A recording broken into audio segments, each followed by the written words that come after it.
우리 19세기, 그러니까 쉽게 말하면 1890년대에서 1900년대 이런 정도 시기에 보게 되면 여기서는 뭐냐면 민족주의라고 꼭 말해야 될지 모르겠죠. 일단 한마디 해보죠. 부국강병 식산흥업 이런 말 많이 들어보셨죠? 네. 네. 19세기 애국개명운동의 과제는 뭐냐? 이때 식민지는 아니고 이제 식민지가 될 것 같으니까 우리도 뭐냐? 나라를 부자로 만들고 그 다음에 병사를 강하게 해야 된다. 그러니까 국방부도 늘리고 해군도 만들고 군대도 강하고 경제도 해야 된다. 식산, 산업을 증식하고 기업을 일으켜야 된다 이거 아닙니까? 이 시기의 과정에서 당연히 이때는 뭐냐면 이때에서도 민족주의는 뭐냐? 부국강변하고 식산흥업해가지고 뭐하냐? 자본주의 국가 만들자는 거잖아요. 그렇죠? 우리도 다른 나라처럼 강한 자본주의 국가 만들자. 다만 이것이 뭐냐면 차이가 뭐냐? 어떤 고민이었어요?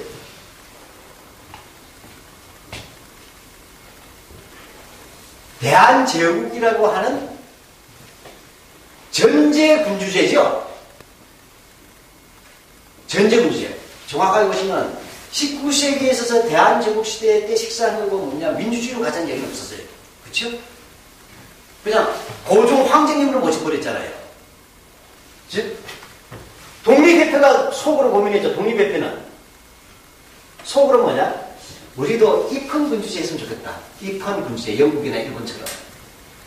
근데 이거 잘못 말했다가 독립협회가 작살난 거 아니에요.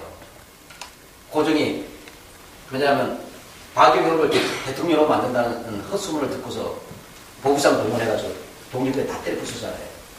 즉 19세기에서도 고민은 뭐냐? 우리 민족주의 고민할 때 민족주의로 말하려고 하는데 이때 고민은 부국강병 식산흥업 그 다음에 뭐 반외세 당연하겠죠. 그죠? 반외세 외세를 없애야 돼. 반대한다. 근데 그때 모델은 자본주의가 결합되어 있었다는 거예요. 근데 체제는 자본인데 뭐냐? 정치 형태는 뭐냐? 전제군주죠. 황제를 모셨으니까. 다만 격단에서 독립협회 같은 경우는 은근히 뭡니까? 미국에는 공화제라고 있는데 대통령이 민주주의로 한다더라. 일본과 영국에서는 입헌군주제라고 해가지고 황제도 법에 따라서 하지 자기 마음대로 못한다더라. 이런 걸 슬슬 보도를 해놓은 거예요. 그래서 잘못하다가 작살난 거예요. 고종 앞에 노임을 받아가지고. 자, 이게 있어요. 그러면 이제 1919년으로 가보죠. 이제 민족주의할 때. 1919년 딱 가니까 우리 뭐죠? 3.1운동은 패배했어요. 분명히 패배한 건 맞습니다. 그런데 운동사는 패배를 역사라는 것은 한 번만에 독립될 것 같으면 치니까 없었어요. 그렇잖아요. 뭐냐면 3.1운동은 대한독립 만세를 얘기했는데 즉각 독립이 안 됐어요. 근데 중요한 것은 역사에서 그걸 보여라. 패배를 통해서 어떤 미래의 성공의 조건을 놓았느냐가 핵심이잖아요. 운동이라는 것은 자기가 죽으면서 미래 운동의 조건을 만들어주고 죽는 거잖아요. 3.1운동은 죽어가면서 뭘 만들었어요? 옥동자를 넣고 죽었어요. 옥동자. 그 옥동자 이름이 뭡니까? 그게 대한민국 임시정부잖아요. 대한민국 임시정부라는 것이 그냥 태어난 게 아니잖아요. 대한민국 임시정부, 그쵸? 3.1운동은 독립은 실패했지만 독립을 선포하고 망명주의를 만들어줬잖아요. 그러니까 자기는 엄마를 죽어가면서 미래 아들 놓고 갔어요. 근데 이 아들이 뭐죠? 민주공화정을 표방했잖아요. 그죠? 이게 중요한 거죠. 비표. 그러니까 이 부분은 어떤 맥락이냐? 저는 이게 한국 민족주의 굉장히 중요한 속기라고. 사실은 고종은 죽었지만 순종은 살아있잖아요. 26년까지. 26년가 있는데 뭐죠? 순종에 너 살아있어도 너는 다음에 독립 때도 너는 황제 안 시켜줄 거야. 너는만 내려가게 되는 거잖아요. 왕따 시켜버린 거예요. 고종 죽어서 말할 것도 없고. 그래서 우리는 민주공화국 하겠다고 했어요. 이게 왜 가능했어요? 저는 이렇게 보는 거예요. 이것은 지식인들이 만들었다 저는 보지 않아요. 이게 이때도 복벽주의들이 많았어요. 복벽주의. 옛날로 가자. 순종을 모시던 사람들이 많았어요. 그 복벽주의라고 해요. 교과서도 나와요. 대한독립 의금부 같은 경우에. 근데 뭐죠? 누가 했어요? 대중들이 투쟁했잖아요. 저는 이것이 임시정부가 민주공화제 나갈 때 지식인들이 나간 게 아니라 실제 삶에서 요즘 말하면 천박에 몸빵하고 죽은 사람이 누구예요? 노동자 농민들 일반 사람들이잖아요. 학생들하고. 이들이 직접적으로 거리에 나가서 싸우고 이 피해 대가 속에서 뭐냐면 공화제가 할 수 있는 능력들 피해 대가로서 쟁취하는 거라고 저는 보는 거예요. 단순히 일본과 싸웠다고만 보시지 마시고 일본과 싸웠던 주체들이 바로 이러한 거대한 대중의 힘을 보여줬던 거 아니에요. 그래서 그렇기 때문에 뭐죠? 민주공화국을 해줘야 될 거예요. 그리고 민주공화국을 해줘야 뭐죠? 이 사람들이 앞으로 대중들이 뭡니까? 옛날 대한제국으로 돌아가자고 하면 쌍놈들이 하겠습니까? 또 노비들이 하겠어요? 안 하잖아요. 차라리 일제시대가 낫죠. 뭐죠? 너희들은 조선시대에도 남의 밑에서 살았는데 이젠 외놈 밑에서 다른 민족 밑에서 사는데 앞으로 만들어질 나라는 뭐냐? 바로 너희들이 주인공이다. 주인이다. 이렇게 된 거죠. 주권재민. 모두 만인이 큰 거야. 따라서 뭡니까? 너희들의 나라이기 때문에 너희들이 독립에서 찾아야 된다. 이게 가능한 거예요. 그러니까 너희들의 나라죠. 양반들의 나라가. 그러니까 내가 주인이 되는 나라이기 때문에 앞으로 독립을 해야 되는 거죠. 그래서 민주공화정이 오게 됐다는 얘기죠. 그러니까 이거 대단한 거죠. 일본은 사회의 입헌 민주주의잖아요. 일본은 명치유신한 게. 영국은 입헌 민주주의죠. 근데 영국도 뭐죠? 우리나라보다 뒤졌어요. 헌법에서 뭐죠? 부인의 참정권, 여성 참정권이 우리가 더 빨라요. 영국은 19년에 되긴 됐지만 23년인가 26년쯤 돼야지 여성들 전부에게 1인 1표가 돌아갑니다. 우리는 이미 해서 다 얘기됐어요. 대통령도 출마할 수 있다고 다 나왔다고. 그래서 중요한 게 됐어요. 근데 이게 한국 민주주의에서 중요한 게 있어요. 여기서 뭐냐면 이렇게 해서 이제 됐어. 그럼 이제 자본주의 국가 플러스 민주공화국 하면 되잖아요. 19년에는 자본주의 국가 플러스 전제 분주정이었다면 이제는 자본주의 플러스 민주공화국 하면 될 텐데 먼 곳에서 소문이 난 거예요. 서울에서 난리가 터졌다는 거예요.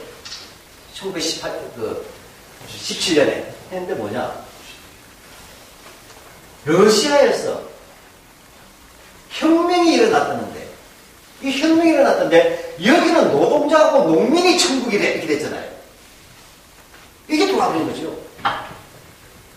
이게 시베리아 건너서 한반도까지 다 들어온 거예요. 혁명의 내용이. 근데 뭐냐? 두 개의 공화국인 거예요. 즉 보통 우리가 알고 있었던 민주공화정이 있는데 뭐죠? 소비에트 공화국이라는 게 하나 또 있는 거예요. 하나는 자본주의, 캐피탈리즘, 하나는 사회주의잖아요. 어렵죠? 이제는 양자택일이 되어버린 거예요. 이게 중요한 거죠. 그러니까 3.1운동에 있어서 한국 민족주의자가 가졌던 고민들 이 지점은 오늘날 우리 한국 민족주의자분들이 박근혜냐, 더민주냐, 더국민의당이냐, 아니면 진보당이냐, 정의당이냐, 이 네 가지 선택하는 고민들도 다 있을 거 아니에요, 그렇죠? 그거가 다 연결되는 거예요. 민족 얘기 안 하면 정당이 됐어요, 다. 근데 자본주의와 결합되는 민주공화국인데 사회주의와 결합되는 소비에트 공화국, 두 개의 공화국이 나온 거죠.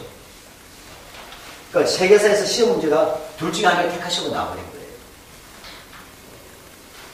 이렇게 되면서 뭐냐면 우리가 흔히 말하는 사회주의하고 민족주의가 분화된 데서는 이 부분의 이 내용들이라는 것이 있다. 이렇게 보면 되겠습니다. 그래서 제가 말씀드렸죠. 그래서 한 번에 얘기하면 이제 이렇게 되는 거예요. 요건 그냥 여기까지만 하시고 이제 바로 맨 뒤로 가볼 겁니다. 즉, 한국의 민족주의자들이 선택을 해야 되는 거예요. 처음에는 그냥 민족주의에 입각해서 그냥 민주공화국에 그냥 자본주의하면 될 줄 알았는데 가만히 보니까 사회주의가 매력적인 게 있었을 거 아니에요. 그렇죠? 왜냐하면 민족이라고 하는 것은 인구의 대다수가 노동자, 농민 아닙니까? 일제시대 때. 그 민족주의 입장에서 보면 인구의 대다수가 행복해야 되지 소수만 행복하면 안 되지 않겠느냐. 뭐 고민이 생기는 거예요. 근데 또 사회주의를 가지고 있더니 사회주의는 또 조국이 러시아래. 근데 프롤레타리아 국제주의라는 게 이것도 민족을 부정한단 말이죠. 그러니까 사회주의를 사랑하고 싶은데 사회주의를 민족을 부정하는 거예요. 딜레마에 빠진 거예요. 자, 이런 거 아니에요. 그래서 민족주의에서 입장이 달라지는 거죠. 그래서 먼저 크게 세 가지로 나눠져요. 하나는 아까 말했지만 교과서에는 보통 이제 민족주의 우파라고 합니다. 민족주의 우파. 민족주의 우파 또는 개량적 민족주의라고 해요. 또는 타협적 민족주의라고 부르는 분이 있습니다. 타협적. 즉, 민족주의 우파의 국내를 기준으로 하는 거예요. 그 다음에 민족주의 좌파 이 두 개를 보통 분리를 합니다. 그 두 개를 나눌 때 이렇게 보시면 되는 거예요. 민족주의 우파는 쉽게 말하면 상호업자예요. 상호업자. 또는 지주. 가운데 친일파 빼고. 대표적으로 그냥 김성수 아시잖아요. 네. 그러니까 경성방지나 동아일보 계열. 이쪽이에요. 이쪽을 민족주의 우파라고 합니다. 3.1운동 이후에요. 이 사람들은 어떤 입장이냐면 3.1운동을 하고 나니까 독립이 안 되잖아요. 그때 자기 기업이 세부조사 나오게 생겼지 않습니까? 이해가시죠? 쉽게 말하면 기업하고 지주하는 사람들이 독립운동 하다가 하고 가진 게 많은 게 다 거들나게 생겼잖아요. 그 어떻게 해요? 야, 이렇게까지 쎄빠지게 독립운동해도 독립이 안 되는데 독립은 안 되지만 독립이 안 됐을 때 너무 힘드니까 적당한 길이 없을까 할 때 일본에서 떡밥을 던져준 게 자치론이에요. 자치론. 조선의 자치를 허락하겠다. 이게 독립하고 다른 거예요. 쉽게 말하면 지방의회를 만들어주겠다는 거죠. 이게 자치론이에요. 여기 우리가 떡 물어버릴 수밖에 없어요. 왜? 김성주 같은 사람은 뭐 이렇게 생각하는 거예요. 지금 원래 뭐냐면 미국 독립전쟁도 왜냐면 식민지에 의회를 안 줬잖아요. 그죠? 비슷한 건데. 이런 거죠. 지금 어떤 거냐면 한국과 일본에는 의회 국회가 하나밖에 없어요. 그게 바로 대일본 제국의회예요. 도쿄에 있는. 조선에는 참정권도 없잖아요. 투표권도 없고. 의회도 없잖아요. 요즘은 지방 도의회도 없는 거 아니에요. 쉽게 말하면. 그러니까 이들의 핵심은 뭐냐. 조선 지방에는 한반도를 대상으로 조선의회를 따로 만들어달라. 제국의회와 별개로 지방의회로서 조선의회를 만들어달라. 그러면 여기 하면 조선의회라는 것은 조선의회에서도 국회의원 뽑아야 될 거 아니에요. 그러면 여기 조선에서 출마하게 되면 20년 당시에 일본에는 60만 명도 안 된단 말이에요. 그래도 표 의미가 없잖아요. 그럼 출마하면 누가 되겠어요? 그럼 김성은 이렇게 보는 거예요. 김성은 어쨌든 독립운동가 48명 중에 한 명이고 자기가 준 돈 안 받고 간 유학생 없잖아요. 동아일보도 사장이고. 이 사람은 이렇게 보는 거예요. 내가 더 이상 독립운동 세겠다면 내 기업도 날아가고 내 기반이 무너질 텐데 그렇다고 내가 볼 때 독립되는 건 좋은데 자치론이 되니까 이건 내가 해볼 만하다. 왜? 그러면 지금 저 지방의회 선거하게 되면 조선 사람이 출마할 때 친일파 출마, 그러면 이완용이 출마하고, 그 다음에 이완용이 출마하고, 김성수가 출마하고, 그 다음에 우리 별보는 아사달 선생이 제시로 출마했어요. 누가 되겠어요? 일단 이완용은 절대 안 하겠죠. 한국 사람이 안 뽑잖아요. 그렇죠? 네. 아사달 씨는 알지 못하잖아. 선거 비용도 없고. 그 김성수 사람이 동아일보 있잖아요. 되잖아요. 그러니까 이 사람들로서는 그래서 우리가 책되면 친일파들은 안 될 거다. 반드시 안 뽑아줘야 되고 이번에 새누리당 몰락하듯이 당연히 조선 사람들이 왜 친일파를 뽑혔어요. 안 뽑아주면 그다음에 노동자 농민들이 뭐 이렇게 될 리가 없지 않느냐. 결국은 이 상류층으로서 나온 이렇게 근사하게 살았던 우리들이 한다고 우리들이 해서 적당하게 조선인의 이익을 보장하자. 독립이 안 되고 일본 제국의 품 안에서라도 조선인들에게 우리가 조선의회를 통해서 좋은 지방 조례를 만들어서 하겠다. 이게 자치론이에요. 이거 보고 열받는 게 좌파예요. 여기 민족주의 좌파는 누구냐 하면 안재홍 선생이에요. 안재홍. 이 당시에 조선일보 사장했어요. 자꾸 착각하는데 방문은 나중에 된 거예요. 32년도 이후에. 안재홍 선생이 감옥에 들어가면서 인수인계한 거예요. 광산이 터져가지고. 그래서 조만식 선생이 방문을 불러와가지고 평안도 사람들도 신문 하나 만들자 해가지고 인수한 겁니다. 안정은 달라요. 이번엔 민족주의자인데 자치? 웃기는 소리 하지 말란다. 자치를 줄 리도 없거니와 자치가 독립이 될 수 있다고 보냐? 그래서 자치를 거부하는 거예요. 이분은. 그래서 이쪽은 뭐냐면 절대 독립이에요. 절대 독립. 절대 독립. 한편 여기 이 민족주의 바깥에 사회주의가 있었잖아요. 근데 문제는 뭐예요? 지금 이 사람들이 흔들리고 있는 거죠. 그렇죠? 친일은 아니지만 뭐예요? 동요하고 있잖아요. 독립은 안 하려고 하잖아요. 꼭 뭐 같아요? 옛날에 사쿠라당들 있잖아요. 여당하고 야당 사이에 있다가. 예? 현재 정당을 얘기하면 복잡해지니까. 네. 하여튼 간에 양쪽 다 기웃하는 거 아니에요. 근데 문제는 뭐냐면 민족주의가 이게 분열됐다. 좋게 말하면 분화됐다는 거예요. 민족주의가. 우파하고 좌파하고. 그 이들이 먼저 큰일 난 거예요. 얘들이 이제 말아먹게 생겼단 말이죠. 만약에 혹시 일본 애들이 미쳐가지고 자치론을 내버리면 얘가 다 말아먹게 생기잖아요. 그러니까 이걸 막아내야 되겠어. 사회주의하고 이 안정하고 손잡아서 만든 게 신간회예요. 이렇게 되죠. 이렇게 되죠. 제가 끝까지 보면서. 그 다음에, 근데 여기서 이 부분이 크게 흘러가면 이 부분이, 그러니까 이게 우리가 그냥 민족주의 우파는 한마디로 하면 어렵게 얘기하면 부르주아 민족주의라고 해요. 부르주아 시대. 그래서 쉽게 말하면 지주나 자본가들 말하는 거예요. 상층. 이들의 민족주의는 일제시대에는 자기도 독립하고 싶어요. 왜? 내 나라가 있고 사업하는 거하고 내 나라 없이 사업하는 게 다르지 않습니까? 그러니까 자기도 독립하고 싶은데 문제는 독립도 잘못했다가 내 기업까지 날아가게 생겼잖아요. 이런 게 계급적 한계라고 하는 거예요. 그러니까 자기 계급적 이익이 보장되는 충대에서 독립운동을 하려다 보니까 자치론을 갔는데 일제가 그냥 놔둡니까? 1930년대 가게 되면 흔들리고 35년, 36년 되면 친일로 가버려요. 김석수 친일로 가잖아요. 그래서 37년 동안 노골적으로 갑니다. 전시체리가 들어가니까. 뭐 전시기업으로. 그래서 이들은 그래서 한국 민족주의 우파들의 중요한 관련은 어떻게 되냐면 3.15 때까지는 참여했다가 그 다음에 이들이 실력 양수운동에서 학교, 기업 있잖아요. 문화 이거 좀 많이 했어요. 그래서 동아일보도 세우고 그다음에 기업도 만들었고 물산 장려운동도 했어요. 그러다가 자치론하고 같이 가다가 자치론은 안 되고 30년대 후반부터는 친일로 갔단 말이에요. 그 이들의 해방이 뭐가 되죠? 한국민주당이 되죠. 뭐 이건 나이 드신 거 아니에요. 한국민주당. 바로 이승만의 파트너죠. 이들이 바로 제1공화국 멤버잖아요. 그러니까 이 계열의 주인 김성수 계열이 만든 게 한국민주당의 해방이에요. 그래서 이거 친일파 정당이라고 그 당시 불렀던 거예요. 그리고 그 다음에 이쪽은 어떻게 되냐. 저는 이쪽을 상당히 주목해달라는 거예요. 이쪽을. 안종훈 선생 같은 경우에는 정치모습에서는 이건 안 돼. 절대 독립을 가야 되겠다. 근데 그래서 사회주의 손을 잡지만 사회주의가 너무 막강해. 그 사회주의 늘 계급 이야기하면서 민족주의를 해체시키고 있는 거예요. 그래서 안종훈 선생은 뭐냐.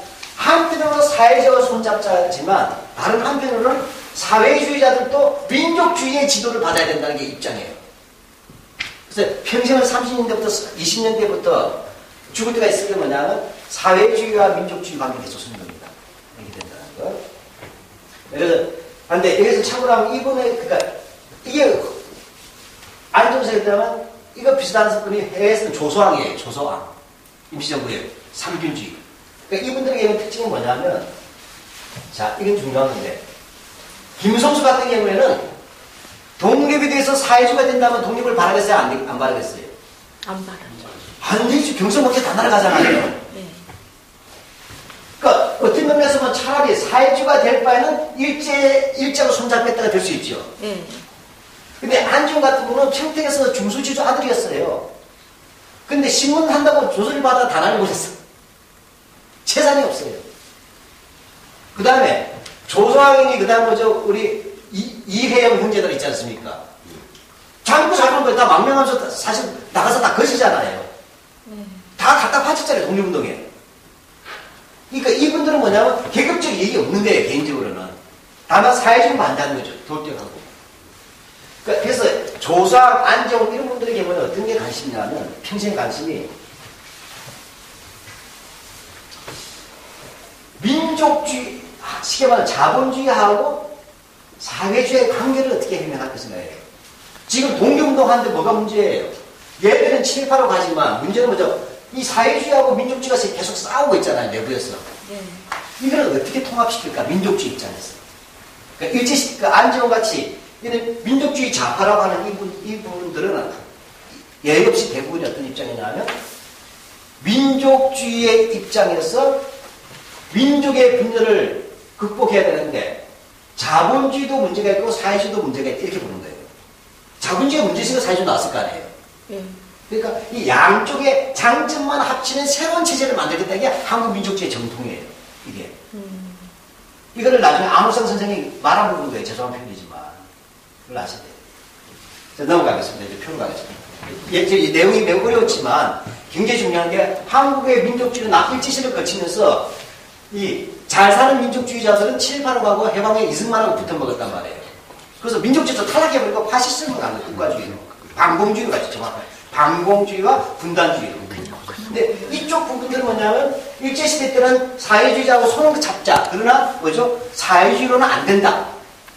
그래서 민족주의가 훨씬 사회주의보다 좋은 대안이라고 고민했고 해방 후에는 뭐냐? 분단 반대로 가는 거예요. 분단 반대. 통일운동. 이렇게 한다. 이게 바로 중도 우파잖아요. 네, 김규식이라든지 그다음에 안정훈이 다 중도 우파잖아요. 여러분입니다. 네. 네, 그래서 이제 여긴가요? 자, 이거는 이제 아까 지주의 민족주의 모르셔도 되고요. 아까 그랬지만 부르주아 민족주의, 민족주의 우파라면 아시겠죠? 이분이 오늘날 쉽게 말하면 건국주의 주도 세력이에요. 제1공화국의 핵심 세력입니다. 근데 그들의 과거에 친일이 묻어 있어요. 그래서 이들은 30년대 되면 민족주의에서 탈락한 문제란 거예요. 친일로 갔기 때문에. 3.1운동 20년대 독려했고 30년대 중국과부터 친일로 갔기 때문에 이들은 한국 민족주의 정도로 볼 수 없다라는 겁니다. 근데 소부자 민족주의라는 것은 뭐냐면 소부자 민족주의라는 것은 이런 거죠. 쉽게 말하면 너무 가난해도 안 되고 너무 부자도 안 되고 가운데로 균등하게 하자. 이해가십니까? 이거예요. 가운데로. 쉽게 말하면 중산층이라든지 서민들 위주로 가자. 아주 가난한 부자들 걸 많이 뺏어다가 가난한 사람한테 주게 되면 중산층이 생기겠죠? 네. 이렇게 해서 계급 갈등을 없애야 된다는 얘기예요. 그러다 보니까 어떻게 해요? 상당히 먼저 사회주의적이나 사회민주주의적 내용이 많다는 거예요. 저는. 근데 아직 사회민주주의는 우리나라에 오지 않았던 시대, 일제시대예요. 제대로. 그래서 뭐냐면 자본주의와 사회주의의 절충 또는 양자의 장점을 결합한 체제를 해야 되겠다 이런 거예요. 이게 바로 안재홍 선생이나 조수왕 선생 같은 분이라는 거예요. 예, 넘어가겠습니다. 넘어가죠. 시간이 많이 됐죠? 쭉 넘어가십시오. 다 설명드린 겁니다. 넘어가겠습니다.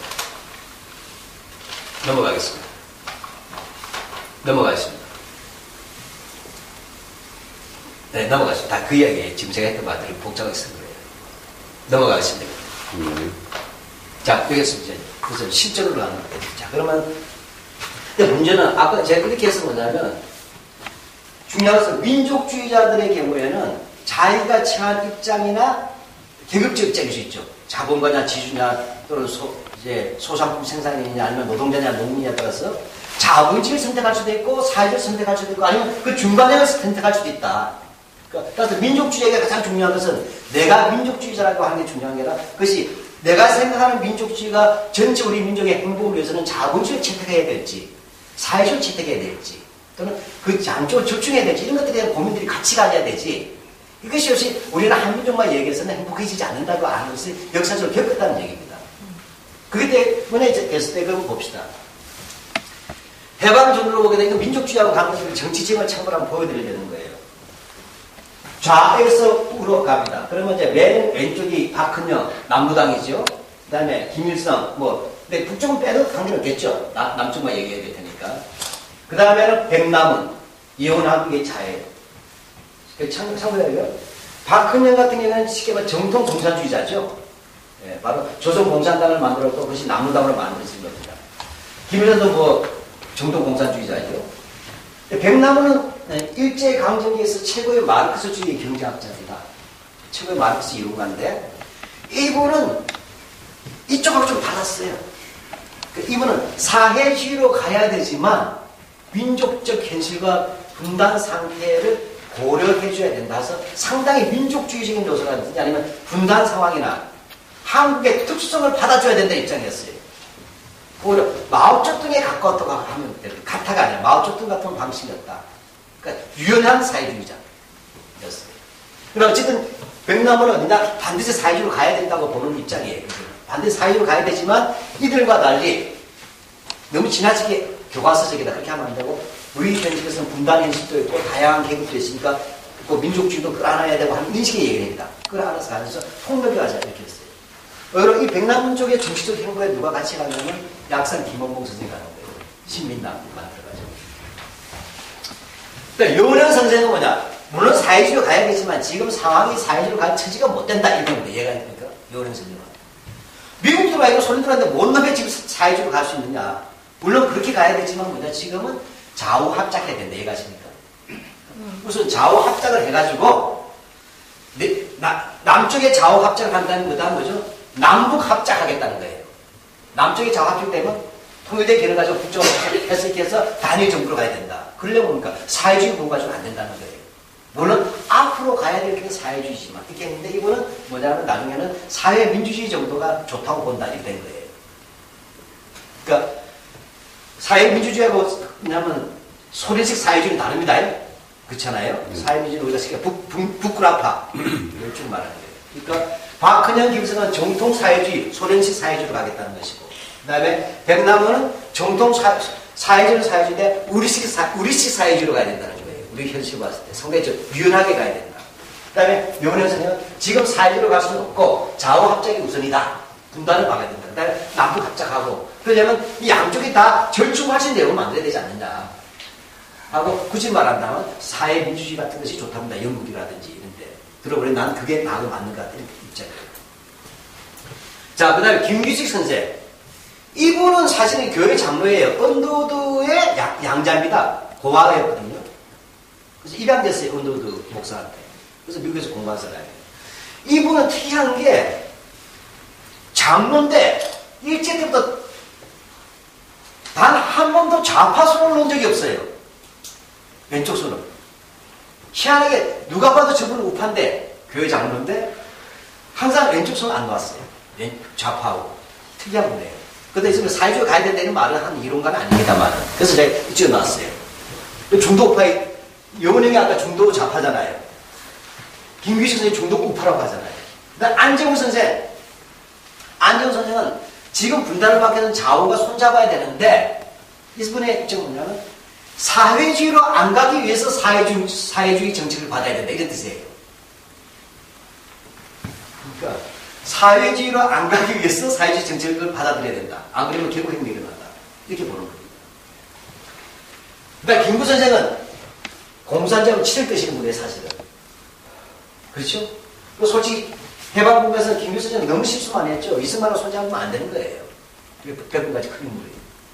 그러다가 반탁운동하시면서 뭐냐면 이승만을 손잡고 이쪽을 키워줘 버렸잖아요. 그 이쪽 다 없애버린 다음에 나중에 그거 고립되고, 그러다가 마지막에 어떻게 돼요? 이거 아니구나, 이 분단으로 가는구나.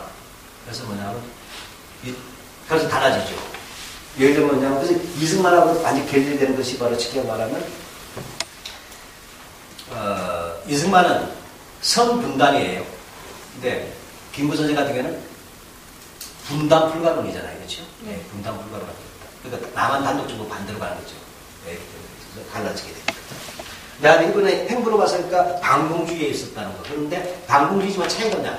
이승만은 반공주의에 있었다. 반공이 최고의 가치였다면 김구는 통일이 최고의 가치였다. 이 차이가 있다. 이해갑니까? 네. 이 구분을 할 줄 알아야 돼. 그러니까 이승만과 김구의 차이는 뭐냐? 할 때 둘 다 반공이 있었어요. 그런데 이승만은 통일보다 반공이 위에 있는데, 그 개인 권력이. 근데 김구 같은 경우에는 반공보단 통일이 위에 있었던 지도자다. 그러니까 결국 총 맞아 죽는 거 아니겠어요? 네.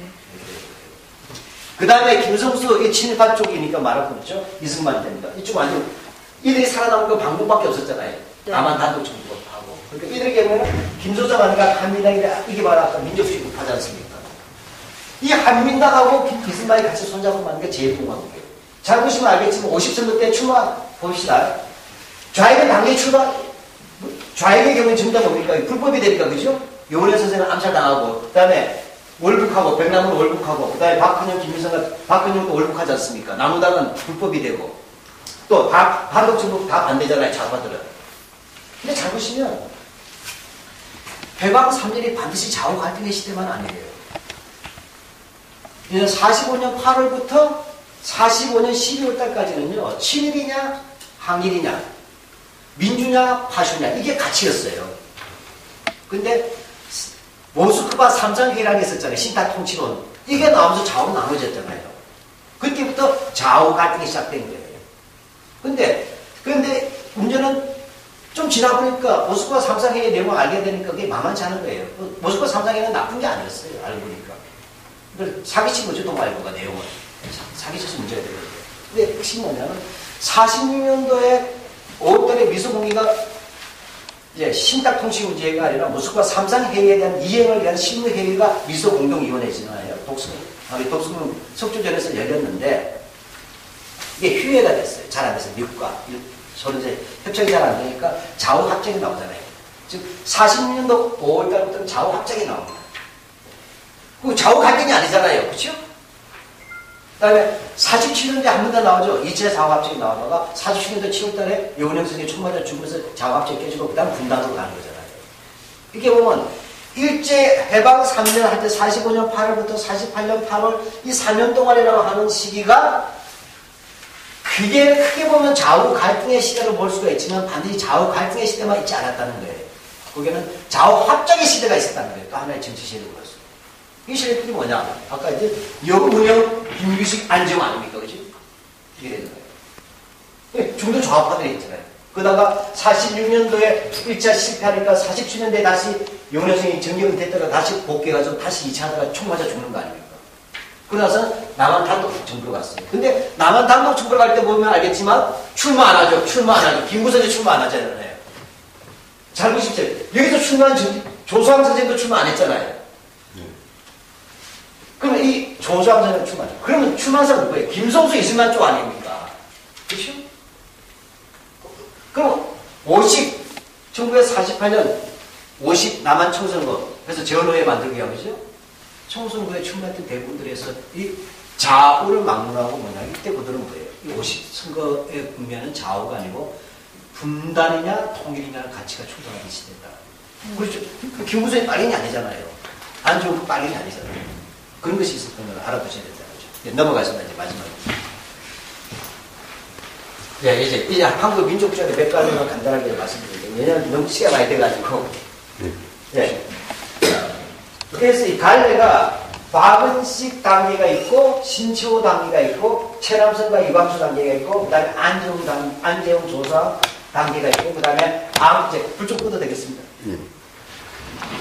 요 보면 간단히 설명만 드리면 마음 친절합니다. 예. 얼굴이 안 나오십니까? 네, 제가 안 나와도 됩니다. 예. 한국의 민족주의자 할 때 저런 거예요. 일단은 민족주의가 사회주의하고 결합할 수도 있고 자본주의와 결합할 수도 있고 아니면 제3의 길을 갈 수도 있다. 이런 정도만 이해해 주시면 좋겠다는 거죠. 그때 안재홍 조수왕 선생 같은 경우에는 사회주의와 자본주의의 단점을 제거하고 그 장점을 합친 제3의 길을 통해서 하겠다 이런 얘기입니다. 이렇게 됐는데 사실 박은식 선생은 한국어를 얘기했어요. 이제 이걸 가지고 뭐냐면 국수사상이라고 그래요. 근데 이게 또 오해가 있어요. 또 영어 문제예요. 국수주의가 영어는 뭡니까? 쇼비니즘이에요. 네, 쇼비니즘은 뭐냐? 배타적이라는 말을 쓰죠. 인종주의 같은 거 있죠. 그러니까 우리 것만 맞고 남도 틀리다는데 이게 또 별 달라요. 영어하고 우리 왜냐하면 19세기 말에 박은식이라든지 이런 사람이 썼던 국수라는 말하고 서양의 쇼비니즘은 전혀 다른 말이었던 거예요. 그러니까 쇼비니즘을 국수주의로 변화하다 보니까 쇼비니즘 같으면 인종주의 이런 거잖아요. 스킨헤드들 독일에 히틀 같은 애들이잖아요. 그러니까 교체가 뭐냐면 19세기에 조선에서 국수 사상을 얘기했던 박은식 같은 사람이 국수주의자가 되는 거예요. 근데 이게 국수주의자는 맞지만 쇼비니스트는 아니거든요. 왜냐하면 단어가 달랐어요. 국수란 말은 뭐냐면 숫자는 고갱이라는 뜻이에요. 고갱이. 그러니까 골수할 때 숫자예요. 골수할 때. 이건 어떻게 말하냐면 박은식 선생 단계에 보면 이거예요. 지금 우리가 힘이 없어서 먹겠다는 거예요. 즉 서양이나 일본이 강한 나라다 보니까 무력으로 잡혔는데 그럼 무력으로 들어가도 호랑이한테 물려가도 정신을 차리면 된다 하는 것이 뭐냐? 즉 육신을 빼앗겼으면 정신이라도 살아남아야 미래를 가질 수 있다. 그런 점에서 조선의 을을 지키자고 한 거예요. 한국 을을. 그것을 국수라고 한 거예요. 근데 이거 국수가 번역하는데 쇼미니즘을 국수중에 또 번역한 거고 부딪히니까 헷갈린 거예요. 그리고 한국의 그 당시에 지식인들이 쇼미니즘 할 능력이 없어요. 옆에 맞짱들 나라가 없어요. 중국, 일본, 소련하고 이길 자신도 없는데 어떻게 그렇게 하겠어요, 우리가? 그렇잖아요. 그런 생각이 아니고. 그래서 우리들의 국수주의라고 하면서 서양의 쇼미니즘이 아니라 호랑이에게 물려가도 정신이라도 차려야 되지 않겠느냐라는 의미에서 정신과 을을 강조할 수밖에 없다. 그런 점에서 민족의 을하고 민족이라는 부분에서 정신적 가치를 중요시 되겠다는 거예요. 이런 것입니다. 그런 거죠. 그래서 한국을이라든지 조선식이라는 것은 바로 그런 것이다. 그래서 이렇게 많이 보시네. 자, 그렇게 됩니다. 그래서 이제 근데 이 박은식 선생까지는 이제 그 19세기 나라가 빼앗기다 보니까 20세기 초까지 빼앗기면 바로 민족의 역사하고 민족 사학인데 민족 사학은 그 수단을 시작하는 겁니다. 빼앗긴 나라를 되찾기 위한 그러한 의식에서 시작되었던 역사학이라서 민족주의 사학에서 우리가 항일사학이라고 불러요. 역사학에서. 이병도의 실주주의 사학은 항일사학이라고 안 부르잖아요. 우리가. 이해가십니까? 그 식민사학의 아류라고 얘기하죠. 식민사학. 아류라고. 이병도의 실주주의 사학은 우리가 쉽게 말하면 일제시대 사학은 두 가지 날 때 식민사학과 반식민사학 이렇게 나누는 거예요. 그러면 반식민사학은 항일사학이 할 때 그래서 막수주의 역사학하고 민족주의 역사학을 얘기하는 겁니다. 우리가. 그다음에 식민사학 얘기할 때는 일본의 식민사학하고 그다음에 이병도류의 실주주의 사학을 체제의 학문이잖아요. 그러니까 체제 내의 학문. 일본 정치에 대한 지배를 동의하고 있잖아요. 그 학문들은. 된단 말이죠. 근데 그래서 박은식 선생 같은 경우는 민족주의 사학의 앞 시조라고 얘기하는 건 바로 이런 나라의 위태로운 시기에 대해서 지켜야 될 정신과 그 중에 가장 국호를 지키는 가장 가장 중요한 방법이 뭐냐? 역사를 지켜야 된다고 하는 거예요. 역사. 그래서 조선 독립운동제 역사 썼잖아요. 그렇죠? 그다음 한국 통사, 나라 빼앗긴 아픈 역사, 아픈 통사 썼어요. 근데 중요한 것은 상부사부터 쓰지 않았다는 거예요. 임시정부 입장에서 써야 되잖아요. 그렇죠? 당대사를 시작한 거예요. 그래서 한국 민족사는 사실은 고대사에서 한국사부터 시작한 게 아니라 박은식 선생은 당대사부터 시작한 거예요. 네. 그 다음에 나중에 확장돼서 이제 고대사까지 넘어가는 것이 신흥무관학교 교재들이고. 신초 선생은 여기서 한국사를 배관 박은식 선생은 당대사, 일제의 침략사와 산운동사를 썼다면 신초선 이제 한 단계 더 나가서 그 한국사 전체를 민족주의 사고로 정리해내려고 했어요. 민족주의 전체를 정리할 때는 뭐냐? 이 역사 전체를 나는 어떻게 규정하냐 할 때 역사란 아와 비, 아의 투쟁의 역사 이렇게 쓰는 거죠. 그리고 그렇게 해서 그러면 아와 비할 할 때 내 것과 나 아닌 게 뭐냐? 차이가 뭐냐고 할 때 이 사람은 내 것이라고 할 때 그 내 것에 고유한 뭔가 구체적인 게 있어야 되잖아요. 그래서 조선 고유의 사상으로 난가 사상을 얘기해요. 난가 사상 얘기하고 그럼 이런 조선 고유의 사상들이 어느 시기에 사대주의에 물들여가냐 할 때 그 사대주의에 시작한 것을 김춘추의 한화 정책이죠. 태종부열랑 외세를 드린 거 하고 그 다음에 조선 1000년 내 제1대 사건이라고 하는 묘청의 난가에 대한 재해석 이런 걸 통하면서 이제 그렇게 하면서 바로 난가 사상이라는 부분이 어떻게 해서 사대주의 사상으로 이 난가 사상이 무너지고 사대주의가 지배해야 되고 사대주의에 의해서 망국이 됐다 보는 게 민족주의 사상이에요. 네, 그렇게 되겠죠. 근데 대부분은 여기서 끝나버리는 게 문제라는 거예요. 우리나라에서. 신초 선생은 아나키즘으로 갔잖아요. 그죠? 아나키즘. 그렇잖아요. 그러니까 제가 볼 때는 흔히 조선 상고사라든지 이렇게 해서 신초 선생의 상고사에 관한 얘기를 하지만 위안의 시각입니다. 꼭 중에서 뭐냐면 사실 출판하지 말라고 한 거 출판한 거예요. 정인보 선생하고 안재훈 선생이. 이렇게 되는데 이때 왜냐하면 고증한 것이 하고 좀 부족하게 얘기한 거예요. 근데 어쨌든 중요한 것은 이러한 민족주의자가 아나키즘과 결합된 부분도 같이 보라는 거죠. 그래서 일단 천원부터 쓰시라요. 조선혁명선언이라고 그러죠. 이렇게 되니까 바로 신초 선생은 민족주의자로서만 표상하지 마서 그 민족주의가 마지막으로 흔히 하는 무정부주의라고 말하는 아나키즘 같은 부분과 그 내용을 왠가를 같이 연관해서 같이 보셔야 된다는 거예요. 근데 어느 쪽은 이쪽만 보는 사람도 있고 어느 쪽은 이쪽만 봐서는 안 된다는 거예요. 가장 한국 민족주의 상징적이었던 이분이 왜 아나키즘 받는가? 유해영 선생도 아나키즘으로 갔잖아요. 이회영 선생. 지주집 아들이에요. 최남선 같은 경우는 문화민족주의자예요. 문화. 근데 천암선 내에서 시간이 없으니까 이광수도 마찬가지고, 내가 볼 때 천암선 같은 경우는 무당민족주의예요. 무당민족주의. 그러니까 무속적 민속주의라고 보시면 돼요. 이렇게 보시면 되겠고, 이광수 같은 경우에는 자꾸 이광수를 민족주의 우파였지만 나중에 이광수는 정확하게 얘기하면 안창호 선생 아시죠?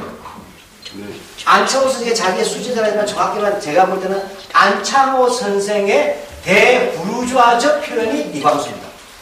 안창호 선생은 좌우도 가치도 하는 적이 있고 두루두루 여러 개를 통합하려고 했어요. 그게 대공주의예요. 근데 이광수는 그 중에서 뭐냐? 김성수의 입장을 대변하는 방식으로 들어온 거예요. 위로부터 계몽하겠다는 민중들을. 이 사람 나중에 일반 민중들을 몰라요. 계몽의 대상으로 보지 주체가 안 봤어요. 그거 나서 나중에 1938년도가 되게 되면 히틀러의 책을 보급합니다. 나의 투쟁. 파시스트예요. 별로 아세요. 되고, 안정호 선생 같은 게 중요하죠. 안정호 선생 같은 경우는 자원통합인데 간단하게 1인 이야기예요. 안정호 선생은 아주 재밌는 논법 쓰는데 지금 몇 시죠? 시간 지금 9시 3분 전. 아유. 네. 안정호 선생 같은 경우에 제가 다음 혹시 기회에서는 글을 한번 보여드릴게요. 안정호 선생은 쉽게 말하면 다른 거예요.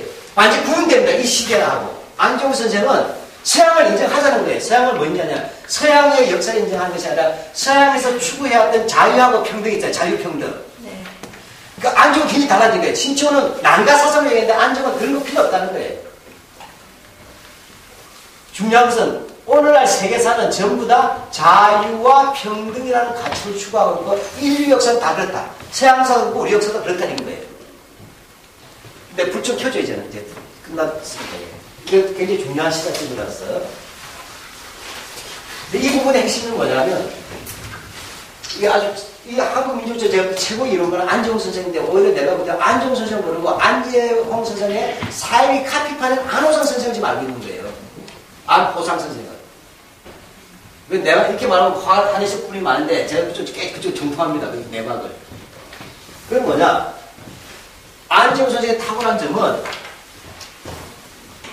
아시아 대학교 정경 자유하고 평등이라고 하는 것이 쉽게 보면 이것이 뭐냐면 세계사의 대세라고 보는 거예요. 세계사의 대세다. 따라서 이건 서양도 마찬가지고 우리의 조선도 가야 될 길이 자유와 평등이라고 보는 거예요. 그러니까 그런 점에서는 뭐냐 이 자유와 평등은 어떻게 근대적 개념이죠. 그러니까 근대적으로 그러니까 아예 보니까 나는 한국 민족주의를 근대화시키겠다고 얘기했어요. 근대적 개념을 설명하겠다. 그러니까 그래야 서양 애들하고도 얘기될 거 아니냐. 마르크스주의자하고도 얘기될 거 아니냐. 근데 자유평등인데 이렇게 된 거예요. 그럼 자유를 위한 가장 중요한 시기가 뭐냐면 프랑스 혁명이었다는 거예요. 프랑스 혁명. 프랑스 혁명. 1789년이죠? 네, 맞죠? 네. 1789년 프랑스 혁명이 있었어요. 프랑스 혁명을 통해서 뭐냐면 자유, 평등, 박애를 기초로 한 프랑스 혁명이 성공했는데 이 결과가 완전히 이게 자본주의 국가라는 거예요. 근데 뭐냐? 잘 보니까 이 자본, 그러니까 서양에서 뭐냐 이렇게 났는데 알고 보니 이 프랑스 혁명을 했지만 실제로 뭡니까? 자본가들, 인구의 극소수들, 자본가들이 먹은 나라라는 거예요. 프랑스 혁명을. 프랑스 혁명의 마지막 성과는 누가 먹었어요? 자본가들이 먹었잖아요. 한 줄도 안 되는. 10%도 안 되는 자본가들이 먹었다. 그래서 뭐냐면 정치적 자유는 달성되었다는 거예요. 정치적 자유는 달성됐는데 경제적 평등은 안 됐다는 거예요. 이게 굉장히 중요한 거예요. 그러니까 안정세에 말할 때 왜 민족주의가 필요하냐 지금 설명하는 거예요. 서양사를 놓고서. 할 때 프랑스 혁명이라는 의미는 바로 자유평등 박애라고 했지만 정치적 자유는 됐다. 1인 1표도 하고 투표도 하고 됐지만 경제적 평등을 받으니까 전부 다 부르주아 몇 놈만 먹지 않았냐. 노동자는 다 비참하다는 거예요. 박애도 당연히 없고 그렇죠? 평등이 없이 박애가 나올 수 없잖아요. 그래서 뭐냐 당연히 1917년 소비에트 러시아 혁명이라는 것은 당연하다는 거예요. 그래서 이번 사회적 혁명 인정해버리는 거예요. 왜? 그 서양의 근대가 정치적 자유를 달성했지만 경제적 평등을 못 줬다니까 소비에트 러시아 혁명은 경제적 평등을 주었다는 거예요. 노동자, 농민들 평등하게. 근데 뭐냐? 일당 독재 아닙니까? 자유는 없다. 이해갑니까? 이게 재밌는 거예요. 그러니까 안동 선생 같은 경우에는 자유와 평등은 온 인류가 추구해야 될 가장 아름다운 가치에서 한국의 민족주의가 가야 될 게 자유평등으로 본 거예요. 그래서 보편사로 본대 세계사에. 근데 서양에서는 프랑스 혁명이 일어났지만 정치적 자유주의, 경제적 평등 못 주다 보니까 결국 17년에 다시 경제적 평등을 위한 것이 일어나서 사회주의가 만들어졌는데 얘는 또 독재에서 자유가 없어졌다는 거예요. 얘도 50점짜리, 얘도 50점짜리잖아요. 네. 따라서 보니까 100점짜리가 없죠? 네. 따라서 우리가 서양의 자본주의를 따라가도 50점밖에 안 될 것이에요. 그 다음에 소련을 따라서 사회주의가 도 50점밖에 안 돼. 이 불완전한 걸 왜 따라가냐? 100점짜리 따라가지. 따라서 뭐냐? 우리 한국 민족주의는 뭘 해야 되느냐? 한국 민족주의는 바로 여기서는 정치적 자유만 주고 여기는 경제평등 이 두 개를 다 같이 만들어내는 것이 한국 민족주의의 가치라는 거예요. 즉 정치적 자유와 경제적 평등의 동시 달성이라는 것을 한국 민족주의다. 사회주의자들 실패했지 않았냐? 이미 러시아에서. 그래서 이러한 민족주의를 나는 신민족주의로 보겠다는 거예요. 이렇게 나왔죠. 그래서 안종 선생 같은 경우는 가진 고민들, 조사하고 마찬가지. 이번 고민들은 그냥 민족주의 감성에만 의존한 게 아니라 실제 오늘날 살면서 사람들의 삶의 행복의 문제를 가진 거예요. 삶의 가치 문제에서 바로 서구가 갖는 한계를 제적함으로써 한국 민족, 그래서 세계에서 조선으로 돌아와야 된다. 사회주의자인데요.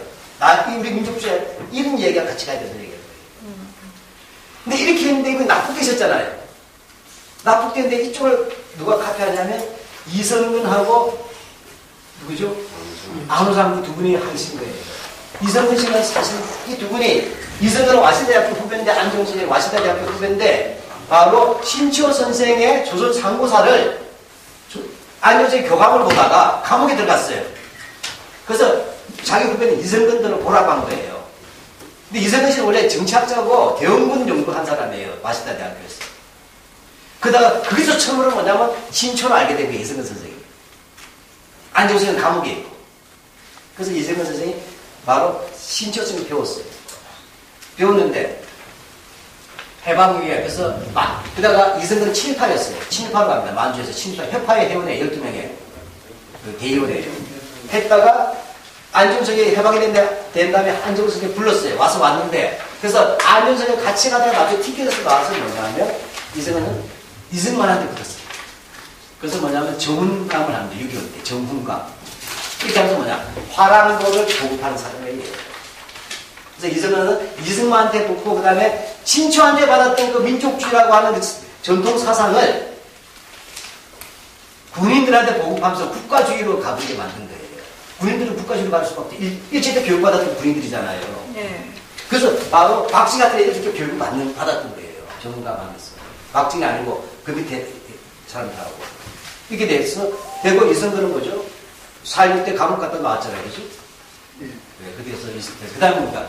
바로 정치학자예요. 그래서 나중에 어떻게 됩니까? 박정희가 다시 쿠데타 일으킨 다음에 뭡니까?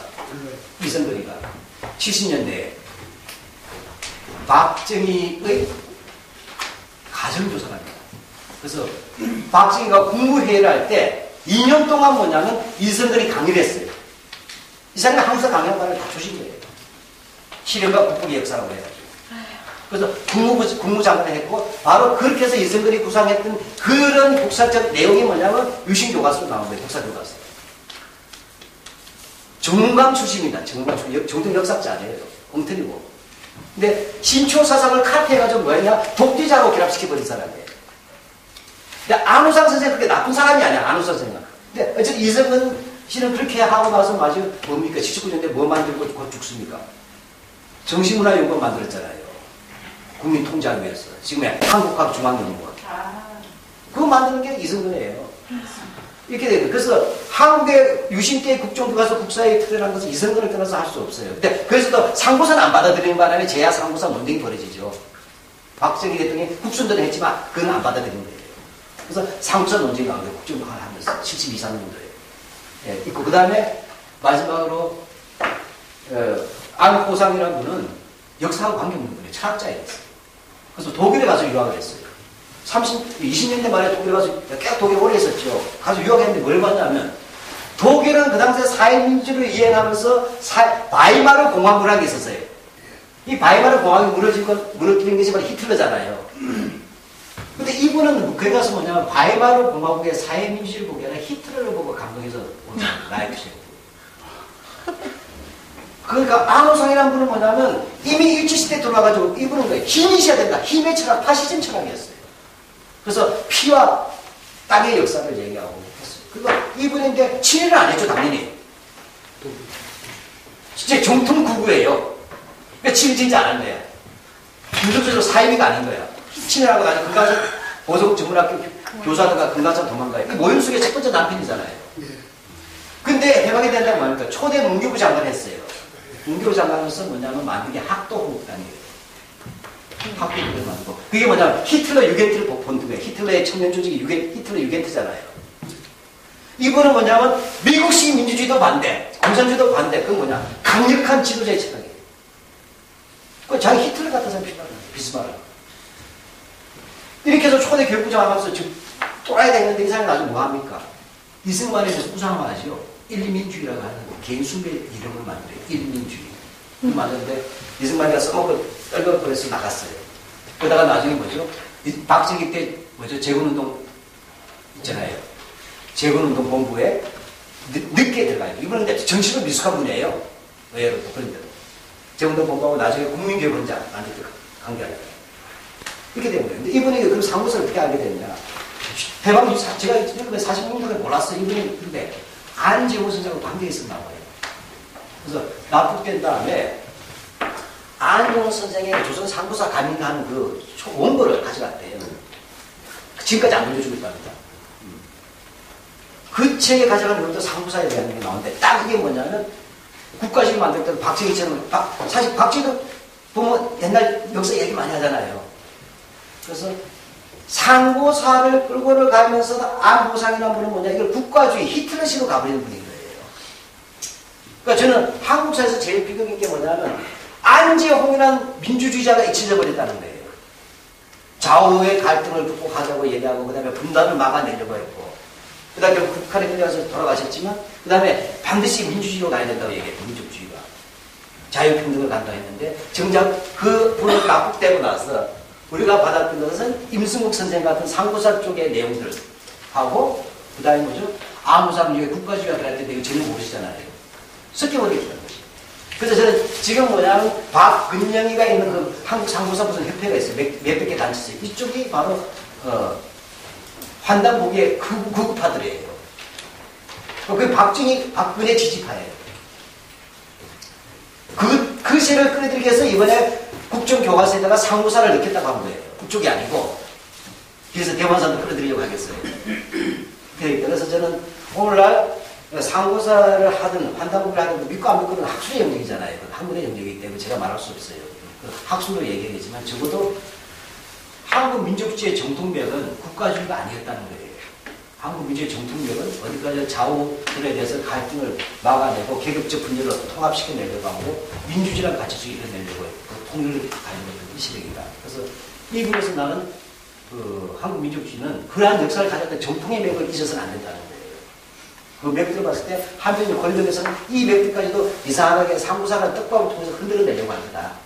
이런 점을 좀 유의해 주시면 좋겠다는 겁니다. 너무 길어서 죄송합니다.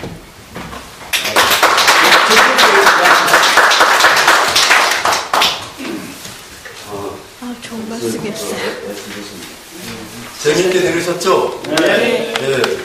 열광하신 우리 박병영 실장님께 다시 한번 큰 박수 드립니다.